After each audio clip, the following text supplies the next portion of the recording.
Hi everyone! Hello mga mamshi! Tara magluto tayo ng napakadaling steam puto. Gamit lang guys ang pancake baking mix. So ayan guys, meron dito tayong pancake baking mix. Meron din tayong dalawang itlog, powdered milk, at saka oil. At maglalagay din tayo ng konting-konting baking powder para lalo siyang umalsa. At ayan na nga, sa isang malaking lalagyan, ihalo natin yung dalawang packs na pancake baking mix. At maghalo tayo ng baking powder. Then, ihalo na din natin, syempre, yung powdered milk. I-mix lang natin siya para mag-incorporate or mag-well combined ang bawat isang ingredients.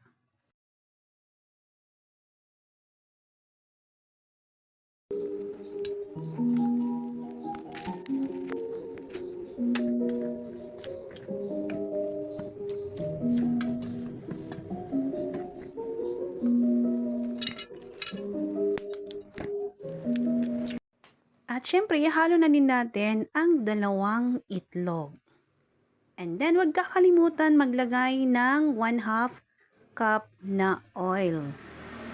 And then, i-mix natin para mag-well combined ang mga ingredients. At kapag nahalo natin ng bahagya, syempre, huwag natin kakalimutan na mag-add ng pakonti-konting tubig hanggang sa maging smooth ang texture ng butter natin. So, ayan, ganyan. Kapag ganyan na, pwede na natin ilagay sa isang lalagyan na para mapadali ang paglagay natin doon sa mga hulmahan ng puto.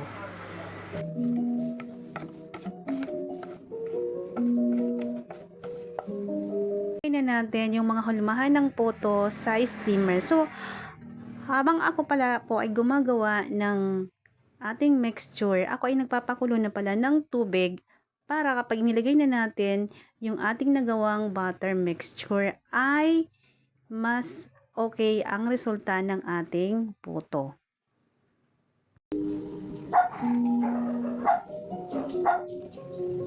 At ayan na nga guys, kagawa ako ng bali 18 pieces na perasong puto. So, bali hindi siya nagkasya sa malaking lalagyan na ating steamer. So, nag-additional ako.